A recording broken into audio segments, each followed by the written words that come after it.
Sir मेरा next question आपसे ये है कि जैसा कि आप कोर इलेक्ट्रिकल इंजीनियर से आते हैं तो बेसिकली बहुत सारे स्टूडेंट्स हैं, बहुत सारे डीईटीज हैं, पूछ रहे हैं कि सर मतलब हम एलएनटी कंस्ट्रक्शन ज्वाइन करने वाले हैं, ये तो कंस्ट्रक्शन कंपनी है, इसमें इलेक्ट्रिकल इंजीनियर्स का मतलब कोर नॉलेज यूज होता है कि नहीं होता है। तो सर मतलब जैसा आपने तो काम किया है ऑलरेडी एलएनटी कंस्ट्रक्शन में, तो आपको क्या लगता है कि इलेक्ट्रिकल बैकग्राउंड से जो बच्चे आते हैं उनमें कोर नॉलेज का कितना ज्यादा यूज होता है? अगर हम देखा जाए, हाँ माना कि एलएनटी एक कंस्ट्रक्शन कंपनी है, but if you see electrical engineer का कंस्ट्रक्शन कंपनी में बेसिकली एक एप्लीकेशन पार्ट होता है। जैसे हमें ना तो यहाँ पे कोई ट्रांसफार्मर डिज़ाइन करना है, ना कुछ डिज़ाइनिंग पार्ट हमारा कुछ भी नहीं है, हमें यहाँ उस डिज़ाइन प्रोडक्ट को अप्लाई करना है। तो जैसे अगर हम देखें कि जब भी एक सबस्टेशन चार्जिंग स्टेज पे होता है, जब उसको चार्ज किया जाता है तो जो ट्रांसफार्मर है वो हम देख पाएंगे कि कैसे चार्ज किया जाता है। उसमें साइट लेवल पे हमें क्या क्या टेस्टिंग पहले करनी रहती है और क्या क्या क्लाइंट रिक्वायरमेंट्स रहती है सबस्टेशन चार्जिंग के समय, क्या क्या हमें टेस्ट करने पड़ते हैं, क्या क्या हमें सेफ्टी मेजर्स फॉलो करने पड़ते हैं, अलग अलग जो भी CPWD नॉर्म्स या जो भी आप गाइडलाइंस फॉलो कर रहे हो उनको हमें कैसे करना है, क्या करना है, ये सब हमें देखने को मिलता है। अगर हम देखें इलेक्ट्रिकल इंजीनियर का बेसिकली मेजर काम एप्लीकेशन का रहता है और उसे जो डिज़ाइन प्रोडक्ट है उसको समझाना है, उसको अप्लाई करना है, कैसे वो वहाँ पे उसको यूज़ करेगा। बहुत अच्छा काम रहता है, ऐसा नहीं है। You will get to know about many things जो आपने टेक्स्ट बुक में नहीं पढ़ी होगी। काफ़ी चीज़ें आप टेक्स्ट बुक में पढ़ते हैं बट आपको रियल में वहाँ जाके पता चलेगा वो आखिरकार कैसे यूज़ होती है, क्या क्या टेस्ट कैसे कैसे किए जाते हैं, जो कि हमें टेक्स्ट बुक में नहीं मिलते। Hey there, this is me Ashish Verma. Welcome to all of you on my YouTube channel Aquasis Engineering.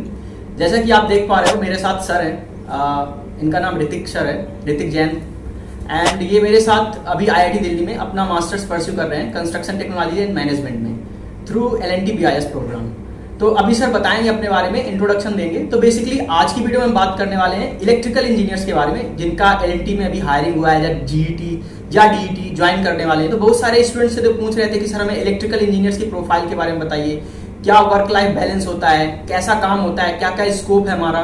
तो उन सब चीजों के बारे में हम बात करने वाले हैं, ठीक है। तो आपको पूरा वीडियो देखना है, सारी इन्फॉर्मेशन इसमें हम कवर करने वाले हैं। एंड देन वीडियो के लास्ट में जैसा कि सर BNDF-IC से आते हैं तो सर BNDF-IC के बारे में बताएंगे कि BNDF-IC में किस टाइप के प्रोजेक्ट होते हैं, क्या टाइप का वर्क कल्चर है, कहाँ कहाँ पे आप लोगों की पोस्टिंग हो सकती है।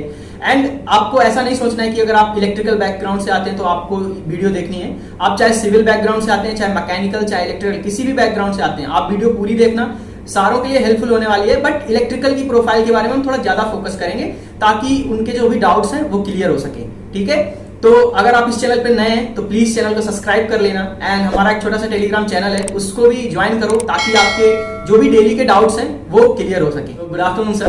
Good afternoon. So sir basic आप अपना इंट्रोडक्शन दे दीजिए कि आपने कब LNT को ज्वाइन किया था, किस प्रोजेक्ट साइट पे ज्वाइन किया था, एंड देन किस बैकग्राउंड से आप आते हैं, आपका बेसिक इंट्रोडक्शन। हेलो एवरीवन, मेरा नाम ऋतिक जैन है। मैंने BTech NIT भोपाल से किया है 2020 में ही, और मैंने 2020 अगस्त में 17 अगस्त में हमने ज्वाइनिंग की थी, हम दोनों ने साथ में ज्वाइनिंग की हुई है।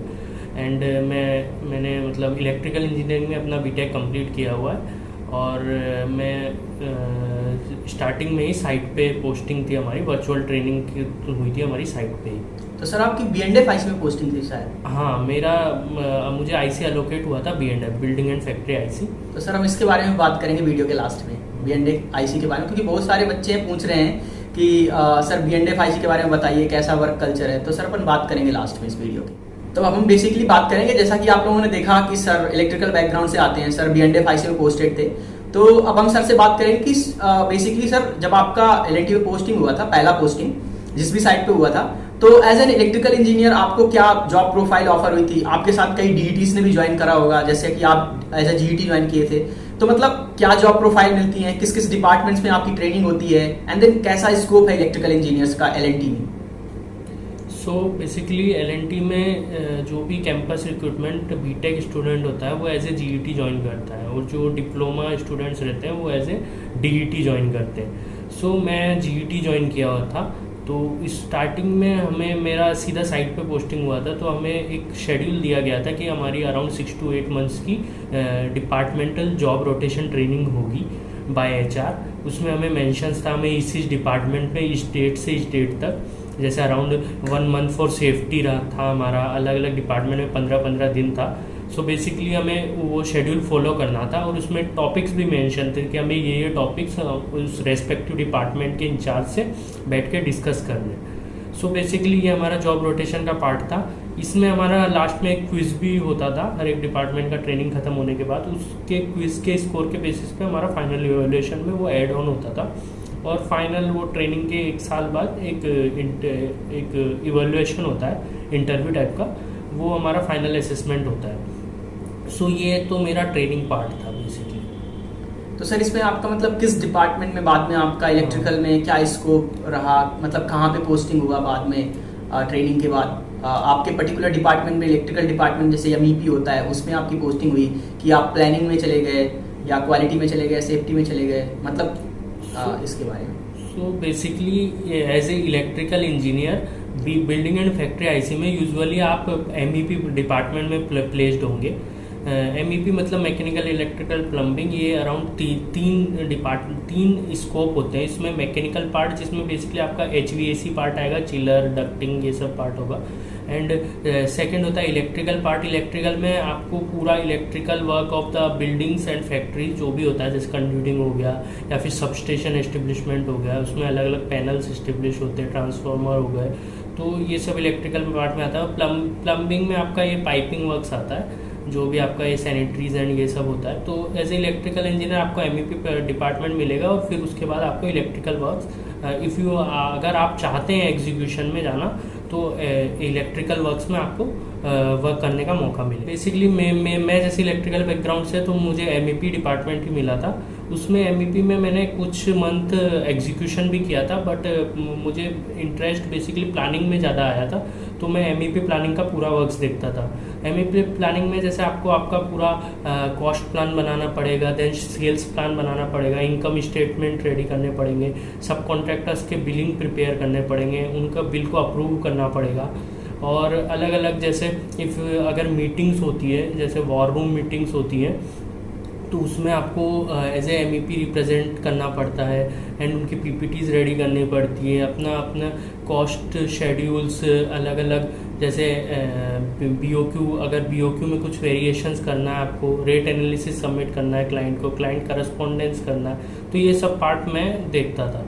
तो आपको वो आप पे डिपेंड करता है आपको किस चीज़ में ज़्यादा इंटरेस्ट आता है। But if you are interested in core electrical engineering, तो बेसिकली आपके लिए अच्छा है कि आप एग्जीक्यूशन में जाएं, because you will analyze many parts like substation जैसे हमारे वहाँ पे जब एस्टेब्लिश हो रहा था, चार्जिंग हो रहा था, तो मैं भी उसमें पार्ट लिया था। तो वो काफ़ी एक अच्छा रहता है आपके लिए, क्योंकि आपको काफ़ी कुछ नया सीखने को मिलता है। उसमें आपको जो आपने बुक्स में पढ़ा है, जैसे सर्किट ब्रेकर कैसे काम करता है, ACB क्या होता है, ये different type of circuit breaker आपको उसमें देखने को मिलते हैं।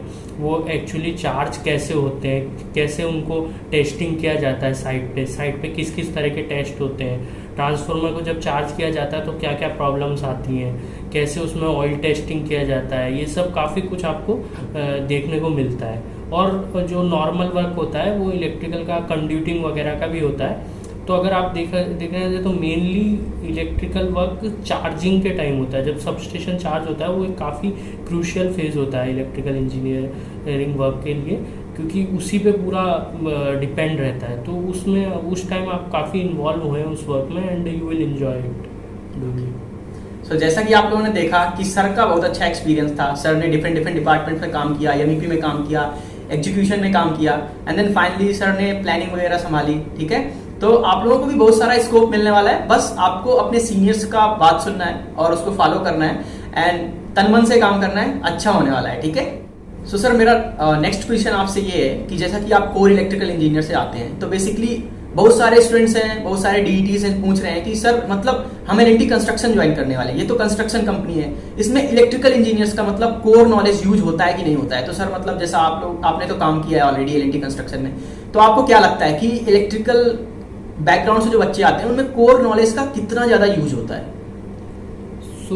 अगर हम देखा जाए, हाँ, माना कि L&T एक कंस्ट्रक्शन कंपनी है, but if you see electrical engineer का कंस्ट्रक्शन कंपनी में बेसिकली एक एप्लीकेशन पार्ट होता है। जैसे हमें ना तो यहाँ पे कोई ट्रांसफार्मर डिज़ाइन करना है, ना कुछ डिज़ाइनिंग पार्ट हमारा कुछ भी नहीं है, हमें यहाँ उस डिज़ाइन प्रोडक्ट को अप्लाई करना है। तो जैसे अगर हम देखें कि जब भी एक सबस्टेशन चार्जिंग स्टेज पे होता है, जब उसको चार्ज किया जाता है तो जो ट्रांसफार्मर है वो हम देख पाएंगे कि कैसे चार्ज किया जाता है। उसमें साइट लेवल पे हमें क्या क्या टेस्टिंग पहले करनी रहती है और क्या क्या क्लाइंट रिक्वायरमेंट्स रहती है सबस्टेशन चार्जिंग के समय, क्या क्या हमें टेस्ट करने पड़ते हैं, क्या क्या हमें सेफ्टी मेजर्स फॉलो करने पड़ते हैं, अलग अलग जो भी CPWD नॉर्म्स या जो भी आप गाइडलाइंस फॉलो कर रहे हो उनको हमें कैसे करना है, क्या करना है, ये सब हमें देखने को मिलता है। अगर हम देखें इलेक्ट्रिकल इंजीनियर का बेसिकली मेजर काम एप्लीकेशन का रहता है और उसे जो डिज़ाइन प्रोडक्ट है उसको समझाना है, उसको अप्लाई करना है, कैसे वो वहाँ पे उसको यूज़ करेगा। बहुत अच्छा काम रहता है, ऐसा नहीं है। You will get to know about many things जो आपने टेक्स्ट बुक में नहीं पढ़ी होगी। काफ़ी चीज़ें आप टेक्स्ट बुक में पढ़ते हैं बट आपको रियल में वहाँ जाके पता चलेगा वो आखिरकार कैसे यूज़ होती है, क्या क्या टेस्ट कैसे कैसे किए जाते हैं, जो कि हमें टेक्स्ट बुक में नहीं मिलता है इतना।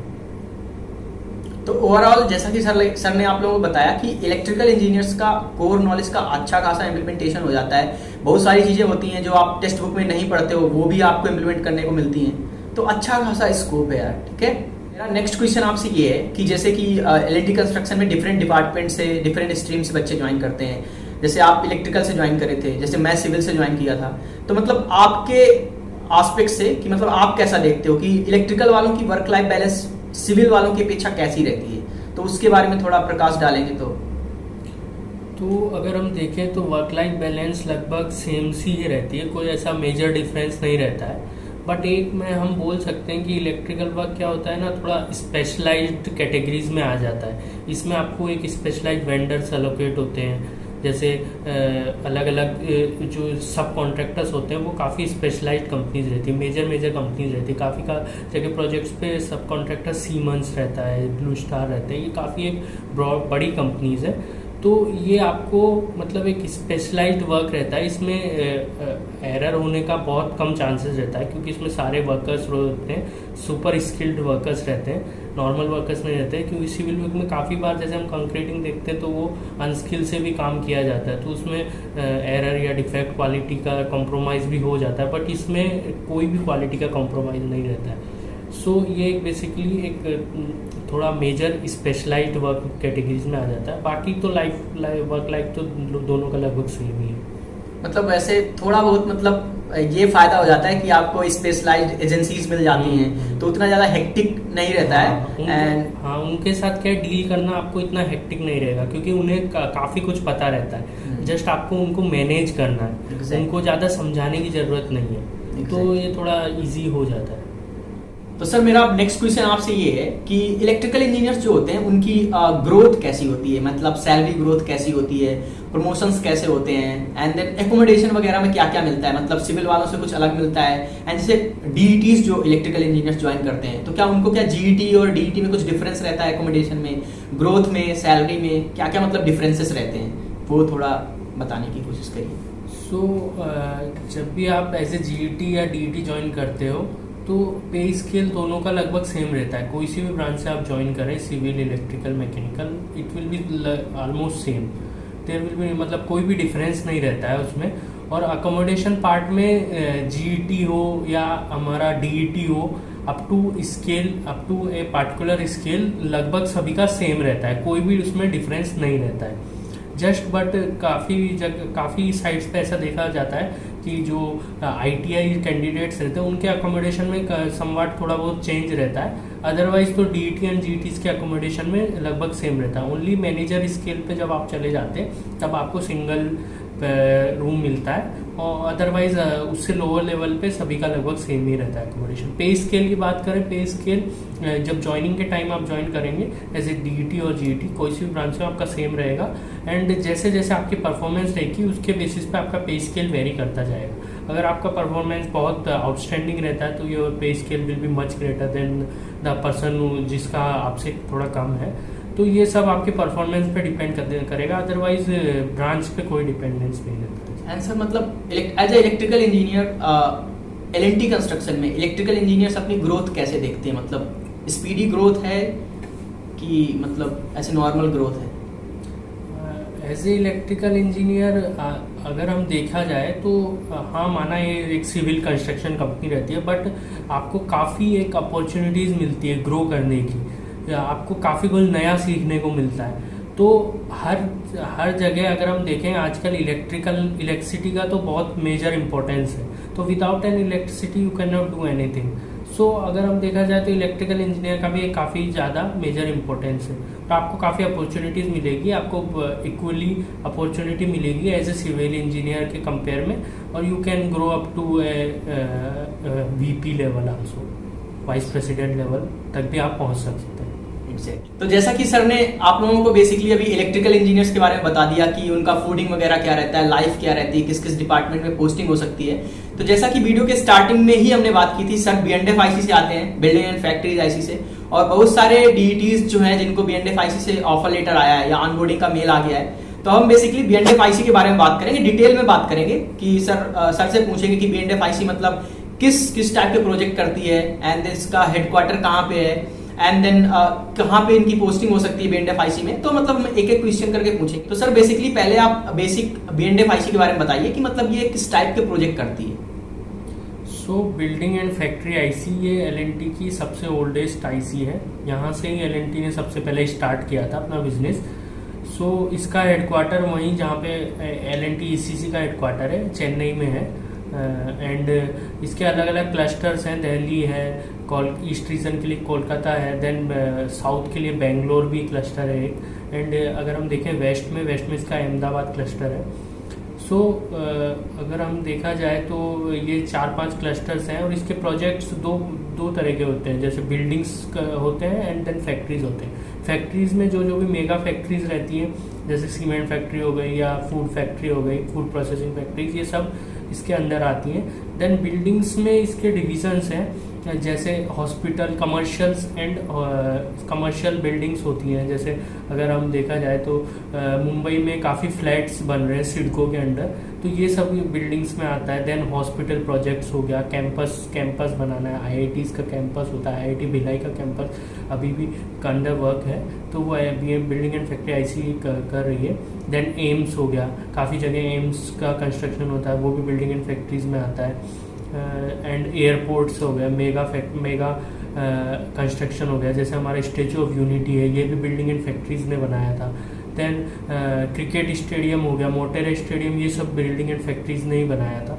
तो बेसिकली यही इसका स्कोप रहता है, काफ़ी ब्रॉड स्कोप है।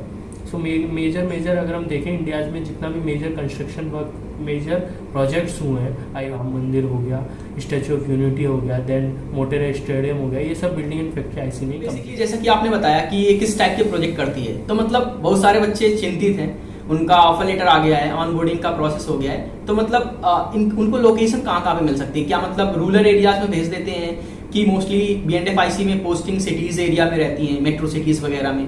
थोड़ा इसके बारे में बताने की कोशिश करिए।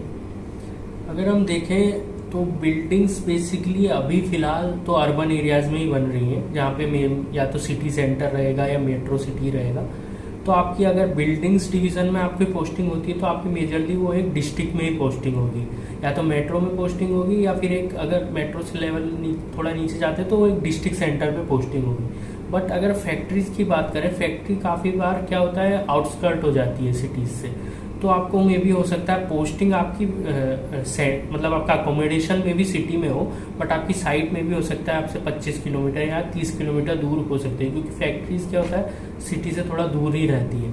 तो बस ये थोड़ा डिफरेंस होता है, बट मेजरली आपकी पोस्टिंग एक सिटी में ही रहेगी, कोई ऐसे गांव एरियाज में नहीं रहेगी। सर आपकी पहली पोस्टिंग मतलब मेरी पहली पोस्टिंग एक सिटी सेंटर में ही हुई थी, मतलब वो डिस्ट्रिक्ट हेडक्वार्टर था, और दूसरी पोस्टिंग मेरी एक कैपिटल सिटी में हुई थी। तो मतलब मोस्टली आप सिटी में ही थे? इसमें मोस्टली सिटीज में था। ये काफ़ी मेजर एडवांटेज है BNDF-IC अदर IC के कंपेयर में। फाइनली जैसा कि आप लोगों ने देखा कि सर ने BNDF-IC के बारे में बात किया, कहाँ पे आपकी पोस्टिंग हो सकती है, इलेक्ट्रिकल इंजीनियर्स के बारे में विस्तार से सब कुछ समझाया। आई होप कि आपको चीज़ें समझ में आई होंगी, आपको एक क्लियर कट आइडिया मिल गया होगा। तो अब फाइनल सर से पूछेंगे कि सर इलेक्ट्रिकल इंजीनियर्स को आप एडवाइस क्या करना चाहेंगे, क्योंकि बहुत सारे बच्चे हैं 18 साल 22 साल के बच्चे हैं, जो जीईटीज होते हैं वो मोस्टली 22 साल के होते हैं, जो डीईटीज होते हैं वो 18-19 साल के होते हैं, तो उनको आप एक फाइनल एडवाइस क्या देना चाहेंगे ताकि वो एज एन इलेक्ट्रिकल इंजीनियर या सिविल मैकेनिकल मतलब एलएनटी में एक अच्छी खासे मुकाम पे पहुंच सके, जैसा कि आपने पहले बताया कि आप वीपी भी बन सकते हो, तो एक फाइनल एडवाइस क्या देना चाहेंगे बच्चों? अगर हम देखें तो इलेक्ट्रिकल इंजीनियर का एलएनटी में काफ़ी एक मेजर स्कोप है। जैसे मैंने पहले आपको बताया है, आपको काफ़ी कोर के बारे में जानने को मिलेगा, उसका एप्लीकेशन के बारे में जानने को मिलेगा, तो एक काफ़ी अच्छा स्कोप है एलएनटी में। आप एज ए इलेक्ट्रिकल इंजीनियर आप ज्वाइन करते हैं, आपको काफ़ी सीनियर लेवल तक आप पहुंच सकते हैं और आप एक कंपनी को रिप्रेजेंट कर सकते हैं इन डिफरेंट सेमिनार्स और डिफरेंट ऑक्शंस में। तो ये काफ़ी अच्छा, अगर आपको एलएनटी में वर्क करने का मौका मिल रहा है तो ये काफ़ी अच्छी अपॉर्चुनिटी है, आपको इसको नहीं छोड़ना चाहिए। एंड यही मेरा आपको कहना है कि so you should join L and T and आपको अपने सीनियर्स की रेस्पेक्ट करनी है एलएनटी में, बिकॉज सीनियर्स ही आपको मुसीबत के टाइम या आपको कुछ भी हेल्प की ज़रूरत होगी तो वो आपकी डेफिनेटली हेल्प करेंगे, वो कभी भी मना नहीं करते। हो सकता है वो उस टाइम आपकी हेल्प ना कर पाए because of their busy schedule, but वो आपकी डेफिनेटली कुछ समय बाद आपकी हेल्प करेंगे। सो आपको सीनियर्स की फॉलो करना है। अगर आपको किसी पॉइंट पे लगता है कि नहीं ये पॉइंट सीनियर का गलत है तो आप उनको एडवाइस दे सकते हैं, तो but in A polite way, ना कि एरोगेंट होके। सो आपको सीनियर्स की बात माननी है and then success will be in your hands, then sky is the limit and you can grow. तो जैसा कि आप लोगों ने देखा कि आप लोगों की डिमांड पे मैंने वीडियो बनाया, सर ने आप लोगों को सारा कुछ गाइड किया, आप लोगों को इतने अच्छे अच्छे सोल्यूशंस प्रोवाइड किए। तो फाइनली यार आप लोगों से रिक्वेस्ट है, सर आप भी रिक्वेस्ट कर दिए, प्लीज चैनल को सब्सक्राइब करें। तो आपने जैसे वीडियो देखा, आपको अगर अच्छा लगा हो तो आप प्लीज़ इसको लाइक शेयर सब्सक्राइब दोनों करें और हमारे आशीष भाई को आगे ऐसा वीडियोस बनाने का मौका और दें। So yeah, thank you very much to all of you and see you all on the next video.